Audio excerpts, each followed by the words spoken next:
샬롬, 하나님과 동행하는 새벽기도회 달라스 이마누엘 교회 권성철 목사입니다.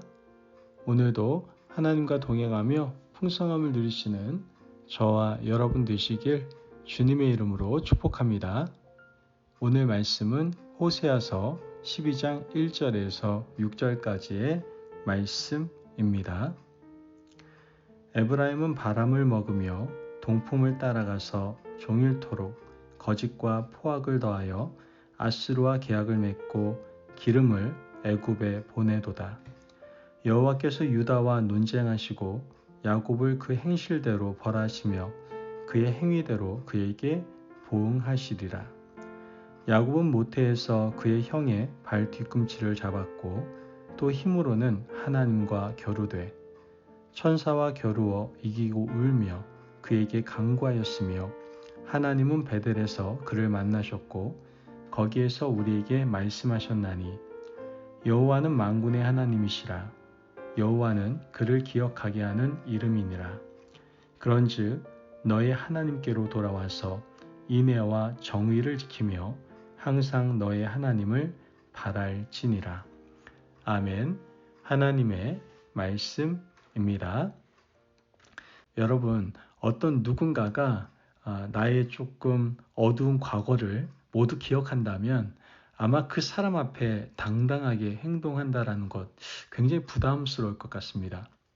과거에 했던 말과 행적들, 어두운 역사들 그 모두 기억하고 있다면 그 사람 앞에서 어깨를 펴고 당당하게 행동할 수 있는 사람이 몇이나 되겠습니까? 정상적인 사람이라면 분명 움츠려들기 마련이고요. 불편한 마음을 가지게 될 겁니다. 그런데 이상한 것은 사람 앞에서는 부끄러움을 알고 행동하는데 하나님 앞에서는 부끄러움과 수치심조차 없는 것은 왜일까요? 하나님은 우리가 어떤 마음을 품었는지, 지금 어떤 생각을 하는지 다 알고 계시거든요. 그런데 우리는 오히려 하나님 앞에서 당당하고 뻔뻔하기까지 합니다. 오늘 말씀에서 하나님은 야곱을 빗대어서 뻔뻔한 이스라엘 백성들의 잘못된 악행을 고발하시는 것을 보게 됩니다. 그리고 그들이 살 수 있는 유일한 한 가지의 길을 제시하시죠.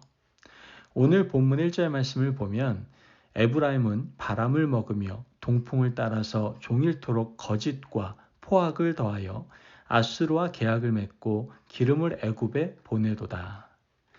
말씀을 보면 에브라임을 가리켜 바람을 먹는다라고 했습니다. 에브라임은 북이스라엘을 대표적으로 지칭하기 때문에 북이스라엘이 바람을 먹는다는 말입니다. 바람은 헛된 것, 곧 사라지는 것을 말하는 겁니다. 그러므로 바람을 먹는다는 것은 헛된 것으로 마음과 생각을 채운다는 뜻인 것이죠. 북이스라엘 백성들은 헛된 것으로 영혼과 마음을 채우려고 했던 겁니다. 그렇다면 그들이 그렇게 원한 것은 무엇일까요? 바로 일확천금의 꿈입니다. 돈을 많이 벌어서 그 누구보다도 부유한 사람으로 살기 원하는 그들의 모습을 바람을 먹는다고 표현했던 것이죠. 아울러 이스라엘은 동풍을 따라간다고 말합니다. 성경에 나오는 동풍은 하나님께서 백성들을 저주하시거나 이방 민족을 심판하실 때 사용하는 도구입니다. 팔레스타인에서 동풍은 요단강 건너편 사막에서부터 불어옵니다. 그 무시무시한 뜨거운 열기를 가진 동풍이 불어 닥치면 농작물이 다 말라 죽습니다. 일확천금의 꿈을 가지고 바람을 먹는 것처럼 가슴을 가득 채우고 동풍처럼 사납고 무서운 포악을 일삼는 자들, 그들이 바로 북이스라엘 백성들이었던 것이죠. 하나님은 이렇게 말합니다. 2절 말씀을 보면 여호와께서 유다와 논쟁하시고 야곱을 그 행실대로 벌하시며 그의 행위대로 그에게 보응하시리라. 하나님은 북이스라엘 백성들을 뭐라고 말씀하십니까? 야곱 같은 자들이라고 말씀하십니다. 아니, 야곱 행실이 어떠했기에 하나님은 이 북이스라엘 백성들을 야곱과 같은 자라고 말씀하시는 것일까요? 3절 말씀을 보면 야곱은 모태에서 그의 형의 발 뒤꿈치를 잡았고 또 힘으로는 하나님과 겨루되. 말씀에서 야곱이라는 이름은요, 뒤꿈치를 붙잡다라는 뜻입니다. 모태에서 태어날 때부터 쌍둥이 형의 발 뒤꿈치를 잡을 만큼 이 야곱은요, 경쟁심이 아주 많은 사람이었습니다. 뿐만 아니라 투쟁심으로 가득한 인생이었어요. 하나님과 겨룰 만큼 이 야곱은 지기 싫어하는 사람이었습니다. 정정당당하게 경쟁하면 얼마나 좋겠습니까마는 정정당당하게 경쟁하지도 않습니다. 꼼수와 인간적 술수를 사용하는 것을 우리는 보게 되죠. 야곱은 일확천금의 꿈에 부풀어 있었고 헛된 것을 쫓아 살았습니다. 야곱의 인간적인 모습, 잘못된 모습을 하나님은 모두 다 기억하고 계셨습니다. 야곱이 경쟁적으로 남들보다 더 잘 살려고 했던 모습을 하나님은 이렇게 표현하세요. 7절 말씀을 보면 그는 상인으로 손에 거짓 저울을 가지고 속이기를 좋아하는도다. 말씀에서 악한 상인이 돈을 벌기 위해서 저울을 속이는 것처럼 하나님은 야곱의 인생 자체를 거짓 저울이라고 표현하셨던 것이죠. 하나님께서는 이미 태중에서부터 그에게 장자권을 주겠다고 약속하셨습니다. 그러나 야곱은 하나님의 계획과 상관없이 인간적인 술수로 장자권을 빼앗았던 것이죠. 형과 아버지를 속였습니다. 그러나 야곱은 형과 아버지를 속인 대가를 톡톡히 치르게 됩니다. 바단 아람 외삼촌 라반의 집에 가게 되지 않습니까? 하나님은 이 야곱보다 더 강교하고 악한 라반을 통해서 이 야곱을 훈련시키십니다. 라헬을 사랑해서 7년의 일한 결과 라헬을 얻었지만 첫날 밤이 지나 눈을 떠보니 누가 있었어요? 레아가 있었던 거예요. 라반에게 속은 것이죠. 훗날 야곱은 아들들에게 다시 한번 기만을 당하게 됩니다. 형제들에 의해서 요셉은 이집트로 팔려갔지만 형제들은 요셉의 옷에 짐승의 피를 묻혀서 뭐라고 얘기합니까? 요셉이 죽었다고 얘기하죠. 야곱은 오열하고요. 정말 요셉이 죽었다고 생각합니다. 아주 제대로 속았던 것이죠. 야곱은 아버지를 속이고 형을 속였는데 결국 자신은 자식들에게 속고 외삼촌에게 당하는 것을 보게 됩니다. 거짓 저울을 가지고 다른 사람을 속인 인생은 더 심한 거짓 저울로 자신도 배신당하게 된다라는 거예요. 하나님께서는 야곱의 행위를 심판하시고 달아보셨습니다. 그리고 야곱의 인생을 적나라하게 드러내시죠.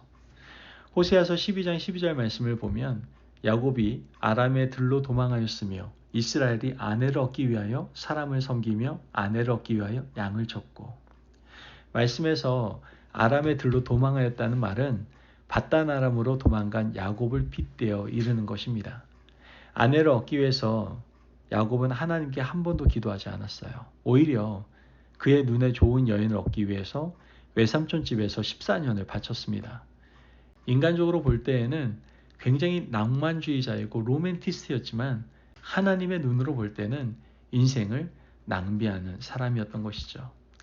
하나님께서는 이처럼 야곱의 인생을 적나라하게 손바닥처럼 들여다보고 계십니다. 그런데도 하나님이 심판하지 않는 이유가 무엇일까요? 하나님께서 북이스라엘 백성들의 온갖 악행을 보고 계셨는데도 즉시 손을 들어 치지 않는 이유가 무엇일까요? 그 이유는 바로 하나님께서 그들이 돌아오기를 끝까지 기다리고 계시기 때문인 것이죠. 여러분, 오늘도 하나님께서 우리의 과거를 다 알고 계시면서 끝까지 참으시는 이유는 돌아오라는 겁니다. 하나님께서 야곱을 용서하셨던 결정적인 터닝 포인트를 오늘 본문 4절에서 이렇게 말합니다. 천사와 겨루어 이기고 울며 그에게 간구하였으며 하나님은 베델에서 그를 만나셨고 거기에서 우리에게 말씀하셨나니. 말씀을 보면 야곱이 야복강에서 하나님의 천사와 밤새도록 씨름하고 그 앞에서 울며 간구했습니다. 여기서 하나님께서 야곱을 긍휼히 여기신 이유가 나옵니다. 바로 야곱의 울음 때문이었어요. 에서를 만날 두려움에 사로잡혀서 하나님 앞에서 우는 야곱을 하나님은 긍휼히 여겼던 것이죠. 하나님께서는 엎드려 탄식하며 우는 자를 긍휼히 여기시고 품어 주십니다. 야곱은 에서와의 재회를 앞두고 두려웠습니다. 가축을 두 떼로 나누고 자녀들과 아내들을 나누었지만 이 야곱의 마음에 불안감을 떨칠 수가 없었어요. 하나님은 그의 불안을 알고 계셨고 천사의 모습으로 찾아오셨습니다.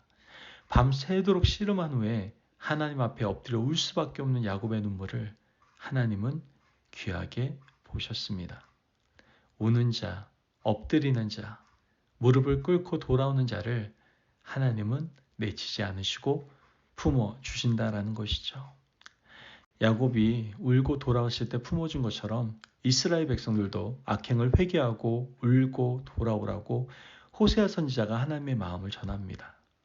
하나님의 이 놀라운 긍휼과 사랑은 지금도 유효합니다. 우리는 하나님 앞에서 심판을 유예받고 살아가는 인생이에요. 하나님께서는 우리의 눈물을 기대하고 계신다라는 것이죠. 그러므로 여러분 지금이라도 돌이켜서요. 눈물로 엎드려 은총을 덧입을 수 있는 하나님의 백성 저와 여러분이 되시길 주님의 이름으로 축복합니다. 아멘. 기도하겠습니다. 사랑이 많으신 하나님 감사합니다. 오늘도 우리에게 귀한 말씀의 은혜 허락하심을 감사합니다.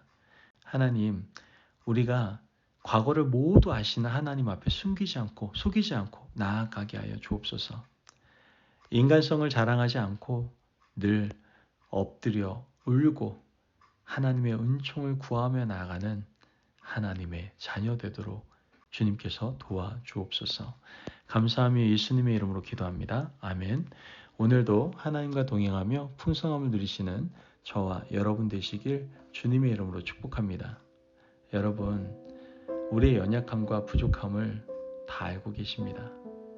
그런 우리에게 언제나 긍휼과 은혜를 하나님께서는 베풀어 주십니다. 우리가 해야 될 것은 무엇입니까?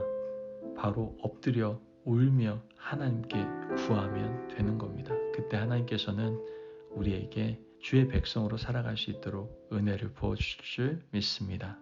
말씀 안에 승리하십시오.